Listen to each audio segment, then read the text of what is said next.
Então vamos assim, iniciando o nosso estudo dessa noite, pedindo a cobertura, a presença dos amigos espirituais, acompanhando a prece que a Cláudia vai fazer. Os espíritos mensageiros do amor divino, e vós, ó nossos anjos de guarda, compadeçam-se de nós, ensinando-nos a orar com fervor.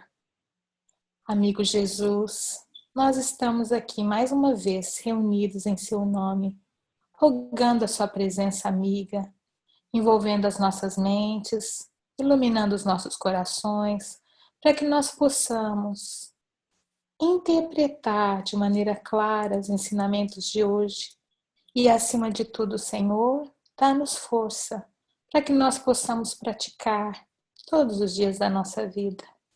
Te pedimos, amigo Jesus, em favor da Deise e da mãe dela que estão no hospital, onde quer que elas se encontrem, que a luz divina, que os médicos da espiritualidade possam envolvê-las, abençoá-las, protegê-las, trazendo a calma, a tranquilidade, a saúde para a mãe dela, e que elas possam, Senhor Jesus, entender essa passagem como motivo de teste para a fé e aceitar a sua presença amiga, trazendo o equilíbrio em cada célula, cada órgão, cada sistema da mãe da Deise.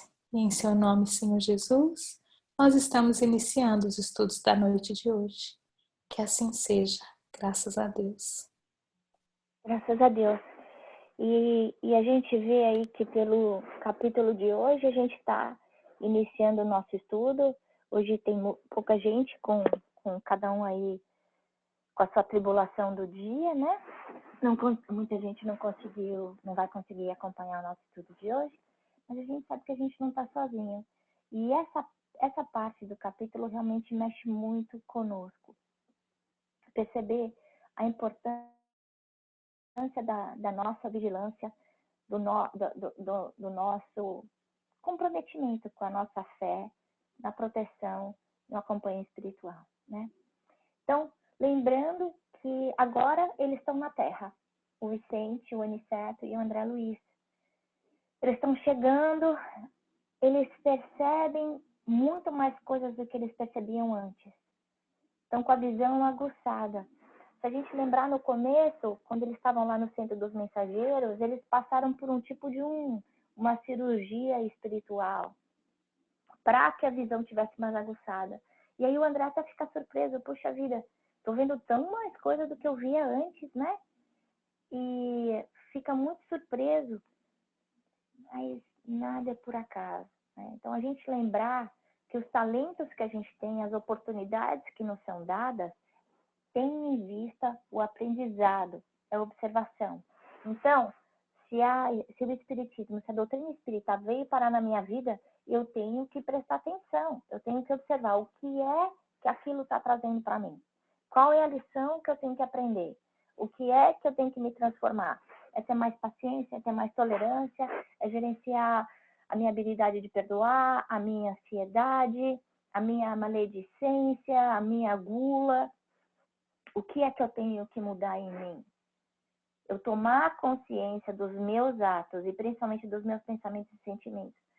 Porque, como a gente vai ver aí, a atmosfera do meu lar não é feita só pelos meus atos. É feita através do sentimento e do pensamento. Então, a gente muitas vezes pode estar achando que não está fazendo nada de mal, mas está. Através do pensamento e do sentimento que a gente está se envolvendo e contaminando o ambiente, né? Aí, olha, à medida que ele está chegando naquela casa, ele, com essa visão aguçada que ele vê muitos desencarnados. E ele vai falar, estou chegando aqui na Terra e eu vejo muitos espíritos de luz, né? Parece que eu estou no nosso lar. Não, é o contrário. Ele fala, puxa vida, o número de desencarnados é talvez igual ao número de encarnados. Eu vou repetir. O número de desencarnados que ele está vendo é igual ao número de encarnados. Graças a Deus que a gente não vê, né?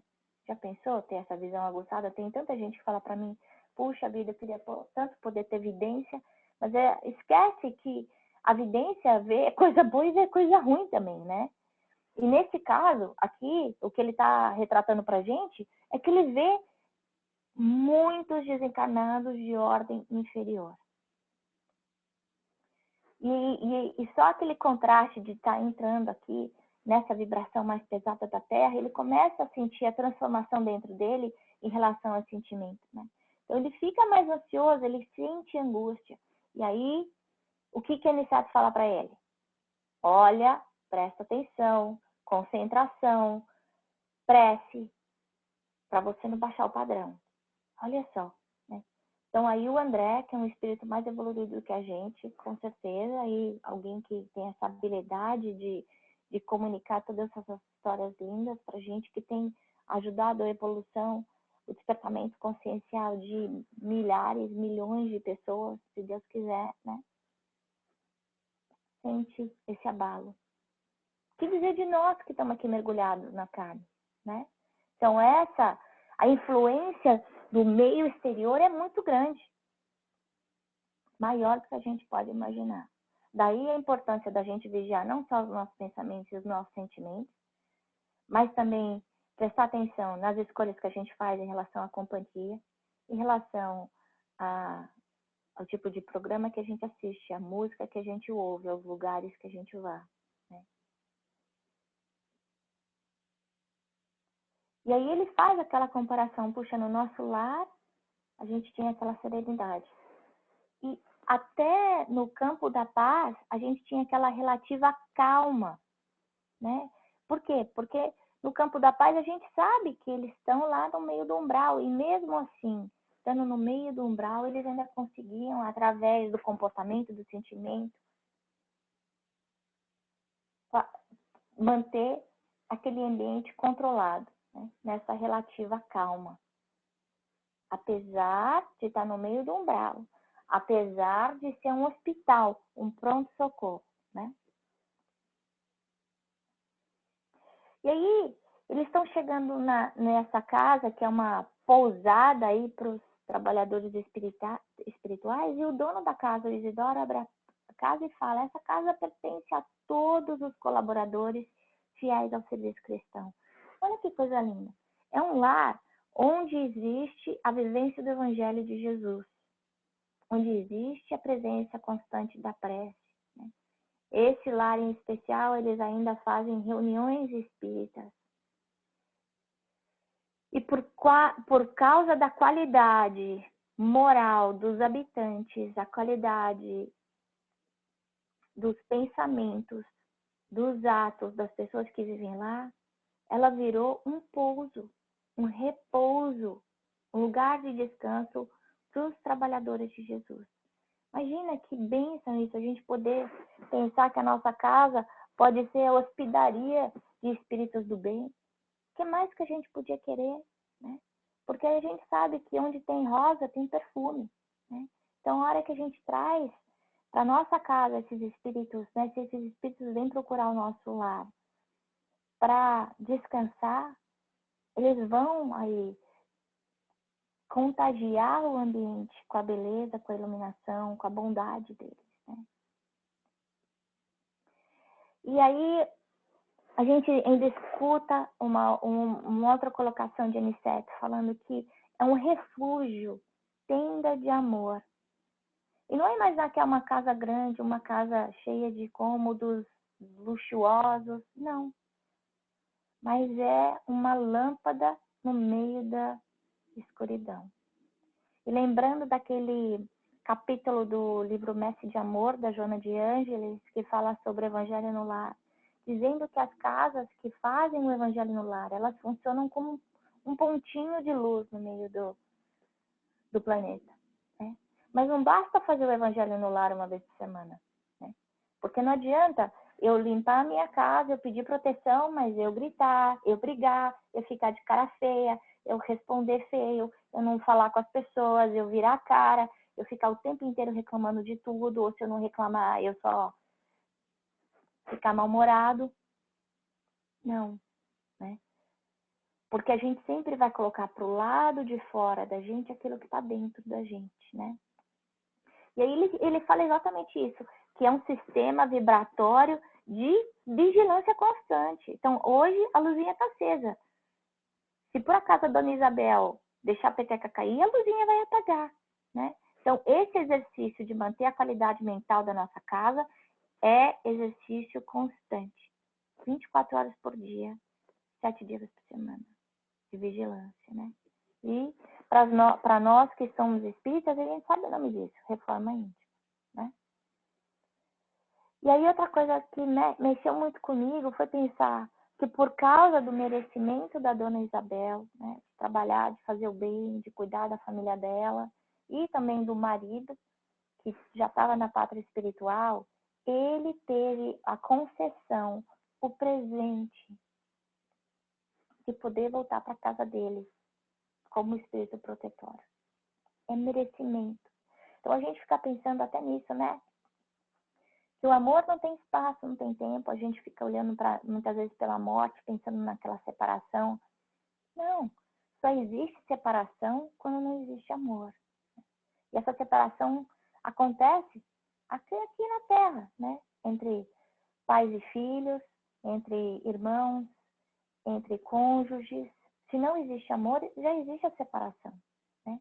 As pessoas podem até estar convivendo embaixo do mesmo teto, mas elas não estão ligadas entre si, né?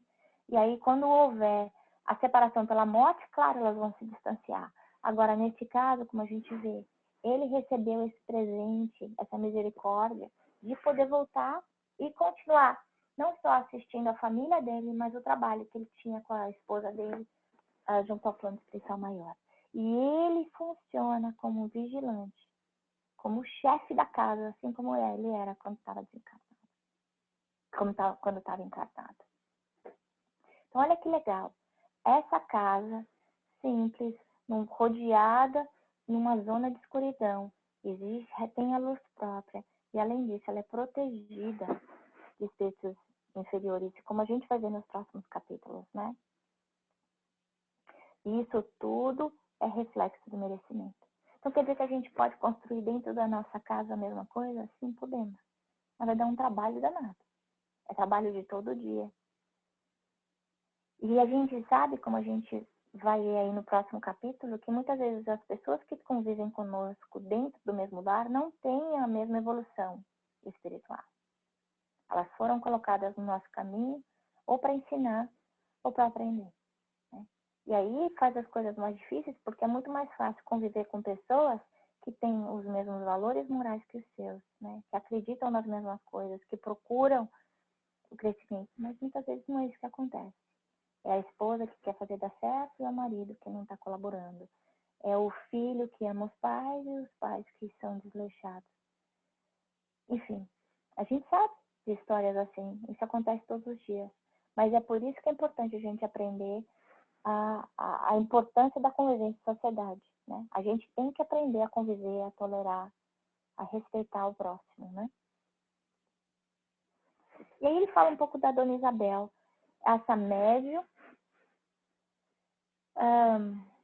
que estava emitindo luz pelo chakra frontal, pelo peito, né? Pelo cardíaco, pelas mãos, pelos olhos, né? Então, para quem já fez o curso de passe, né, que já estudou aí os 7 chakras, então a gente tem aí o chakra coronário, que é a nossa ligação maior com o plano espiritual, bom ou mal, né?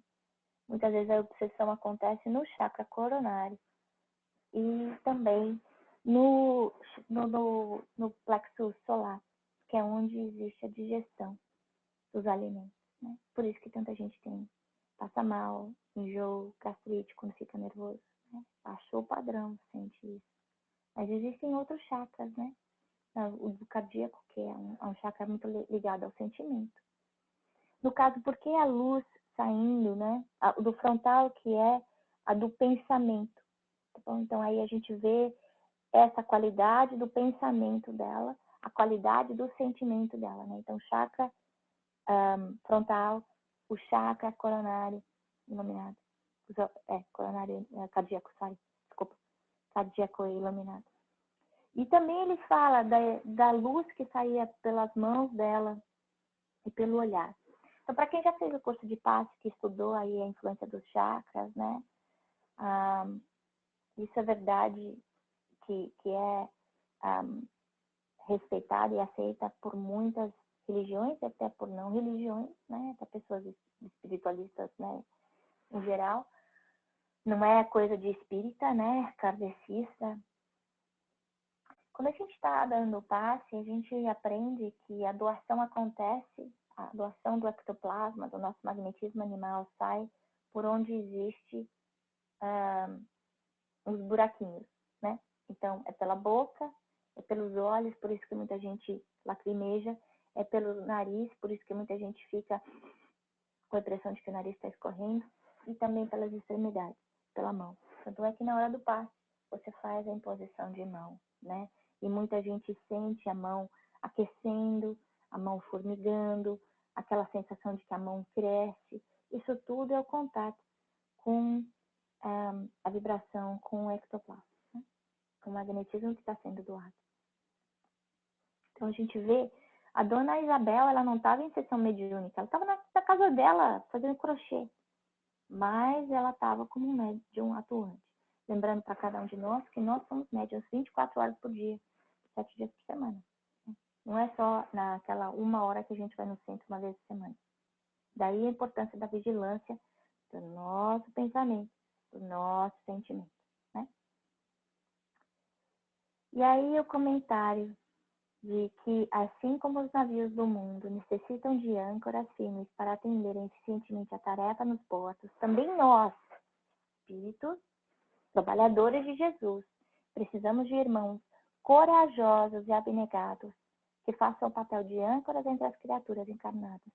Então, eles precisam da ajuda de nós, encarnados, para conseguir fazer o trabalho deles. E a gente sabe que a nossa ajuda é ínfima perto da ajuda que eles dão. Mas se não tiver a nossa, fica difícil eles fazerem esse trabalho. E a gente viu a dificuldade de sair do plano espiritual, de chegar aqui na Terra, a barreira vibratória. É cansativo, dá trabalho, né? Então, as coisas ficam muito mais fluidas, mais fáceis, se eles tiverem a ajuda da gente, né? Aí nosso papel no nosso comprometimento. Compromisso conosco mesmo, porque a gente tem o nosso compromisso no plano espiritual, né? De aprendizado, de crescimento, para a gente não perder a nossa encarnação. A gente tem lá aquela listinha de 1, 2 coisas que falam, essa vida eu vou trabalhar isso. Vou trabalhar a minha humildade, vou trabalhar o meu egoísmo, vou trabalhar o meu orgulho, vou trabalhar a minha habilidade de perdoar o próximo. Enfim, eu não sei o que foi que a gente acertou no plano espiritual. Mas também o nosso comprometimento com o plano espiritual maior. Como a gente viu no caso lá do grupo lá dos mensageiros no começo, né? Da instituição dos médios que falharam, que tinham compromisso com o plano espiritual e chegaram aqui na Terra, estou muito ocupado, eu trabalho demais, ou o mais importante é o dinheiro, ou eu só quero saber da minha família, ou eu quero curtir, e perderam a oportunidade bendita de crescimento. Chegam lá envergonhados, humilhados, se sentindo mal, né? E muitas vezes desequilibrados, né? E era isso que eu tinha para comentar com vocês hoje. Esse capítulo e o próximo são capítulos muito importantes para a gente refletir de como é que a gente está agindo, vivendo dentro do nosso lar. Nosso lar que pode ser revertido a um refúgio, a uma tenda de amor. Mas que é importante que cada um de nós faça o nosso papel direito, né? E é isso. Quem quer comentar?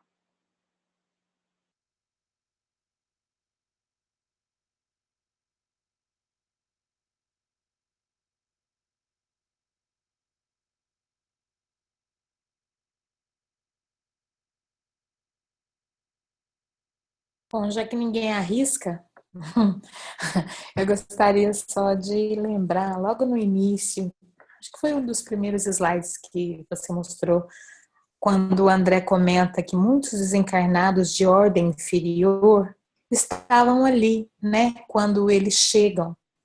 E o que mais chama atenção é a descrição que ele faz, né? seguindo os passos de transeuntes vários. Então, quer dizer, os espíritos encarnados estão aí em todo lugar, perto de nós, seguindo os nossos passos, colados a nós, como em um abraço singular. Então, eu fico pensando, né, o abraço não é aquilo que a gente faz para aquele que a gente ama, com quem a gente está em contato e sintonia. Então, nós precisamos, né, através do nosso Evangelho no Lar, entender qual que é a nossa sintonia. Com quem que a gente está se abraçando aí pelas ruas da vida, pelo trânsito, no trabalho, né? Quem a gente está deixando entrar. Cláudia está falhando. Mas é que você estava falando uma coisa muito importante. Quem a gente está deixando abraçar a gente, né? Eu trabalhando na área mediúnica, né? Em trabalho de desobsessão, a gente vê muita gente chegando. Desculpa, pessoal, caí aqui, a gente chegando pedindo ajuda, muitas vezes desmaiando, tendo ataque de pânico, em depressão profunda, com problemas cardíacos, problemas mentais, alteração, saúde. Muito pode ser causado exatamente por causa desses abraços, né? É esse magnetismo que a gente recebe dos companheiros que a gente escolhe, através do quê? Do nosso pensamento, do nosso sentimento, né? Que a gente se liga a eles. E eles alteram o nosso comportamento, eles alteram a nossa saúde. Agora, a coisa que é importante está no livro Ação e Reação. Nenhum obsessor atua na gente e faz a gente passar por uma coisa que a gente não tem, né? Então, ele vai ver quais são as áreas de defeito da Ana. A Ana é muito ansiosa, por exemplo. Então, ele vai nutrir. É como se ele colocasse mais lenha na fogueira. Para quê? Para eu me desequilibrar na área da ambição, que é o meu ponto fraco. Ou a Ana tem um desequilíbrio sexual. Então, eu vou estimular isso através de situações que ela vai passar durante o dia, no trabalho, na rua, para que ela se desequilibre. Ou a Ana é muito impaciente. Então, eu vou ajudar a incitar outras pessoas para deixar ela ainda mais nervosa, mais brava. E aí a Ana fica doente. A Ana fica com problema de coração, com problema de pressão alta, com dor de cabeça. Agora, lembrar que isso tudo é reflexo da nossa conduta, do nosso livre-arbítrio, né? E aí, apesar dessa casa estar rodeada por todas essas entidades inferiores, elas não conseguem entrar e desequilibrar o ambiente interno da casa, por causa da proteção da prece. Uma coisa que eu me lembrei, que marcou muito, há umas 2, 3 semanas atrás, conversando com algumas pessoas, e a Regina estava inclusive nesse dia, ela comentou sobre algo que eu não lembro se ela ouviu numa palestra do Haroldo, ou se viu em algum texto, que tem a ver com essa questão da sintonia, né, da nossa vibração. E o que me marcou foi justamente ela comentando que quando nós estamos tristes, na verdade, nós às vezes temos aquela, né, dentro da doutrina espírita, a gente imagina que a gente está, de repente, atraindo um irmão que está ao nosso lado, mais triste, né, 1 ou 2 talvez, já que a gente sabe que todos nós temos aqueles que nos acompanham, como vocês mesmos comentaram, mas que o texto falava que, na verdade, quando a gente entra nessa sintonia, nós estamos nos ligando a todos os tristes do mundo, né? Então é um negócio que eu fiquei imaginando quão forte é isso, né? Porque uma vez que o pensamento não tem fronteira, né? as sintonias, vibrações, a gente sabe que vão muito distantes. Então, que na verdade a gente não está atraindo só, ou não estamos nos ligando só àqueles que estão ao nosso lado, mas que realmente é algo muito mais forte, né? E lendo no próprio livro Os Mensageiros, em alguns outros livros, eles falam, né, justamente sobre isso, né, que a crosta terrestre, na verdade, ela acaba tendo essa vibração mais pesada, que é de acordo com o nível, né, dos espíritos que estão ali. Então, isso vale também para a nossa casa, né, para o nosso lar, quando a gente pensa qual é a sintonia que a gente cultiva, né, dentro do nosso lar. Não é? E algumas coisas, isso é tão fácil a gente entender como rede social, né? Pensar no Facebook. A gente tem um grupo lá dentro do Facebook, né? Tem vários grupos que a gente participa.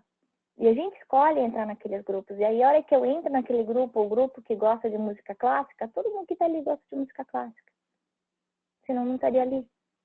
Ou o grupo que gosta de fazer caridade, todo mundo tá ali. Ou o grupo que estuda o espiritismo.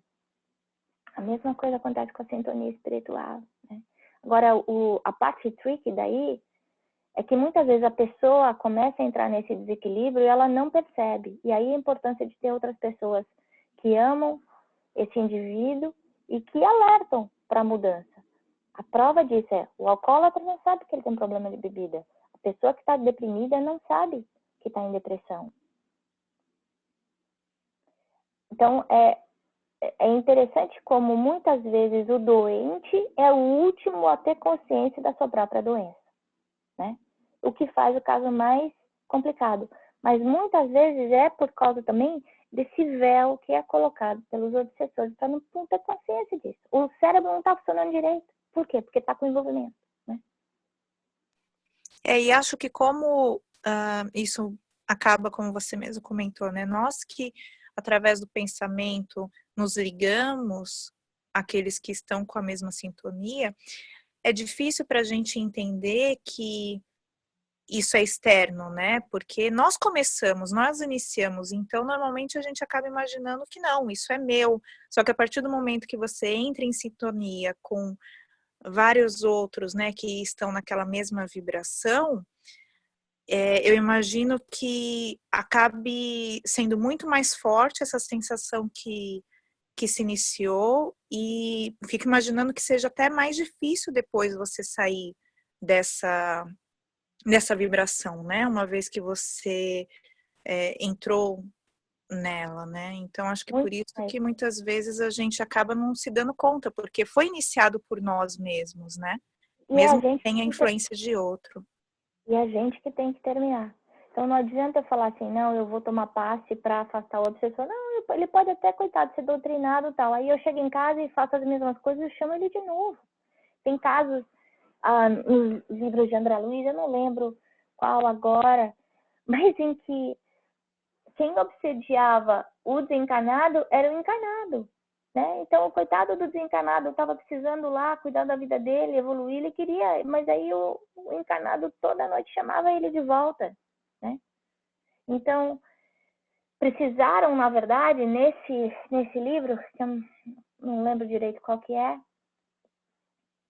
cuidar, então levaram o desencarnado para um lugar isolado, em que ele tivesse menos suscetível à vibração dos outros seres, e ao mesmo tempo, durante a noite, foi um outro grupo cuidar da pessoa que estava encarnada, da mulher encarnada, para ela parar de chamar ele, né?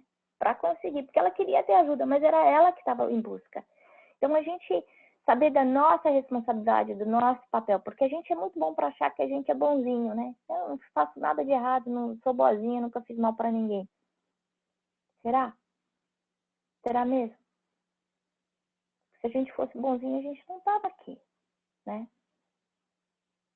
Se a gente fosse espírito de luz, a gente estava em outro planeta, não estava na Terra, né? Todo mundo que está aqui está mesmo, mais ou menos no mesmo nível. E a gente tem que lembrar que a lei de causa e efeito, de ação e reação, é para todo mundo, né? E funciona o tempo inteiro, continuamente. Então, é por isso que muitas vezes um dia eu tô tão bem, outro dia eu tô tão mal. Porque é a minha participação atuante como gerador de energia, né, de criador. Lembrando que energia mental é energia criadora, né? Eu estou criando a minha realidade mental, dependendo da minha decisão, da minha vontade, né? Bom, tá na hora da gente encerrar. Obrigada aí por esse estudo. A semana que vem a gente vai estar estudando especificamente o Evangelho no Lar, que é um capítulo ainda mais especial. Quem puder escutar o comentário do Mackenzie Mello na Rádio Kardec, eu sugiro fazer isso, porque é muito bom. E vou pedir então para a Kátia fazer a prece final para nós.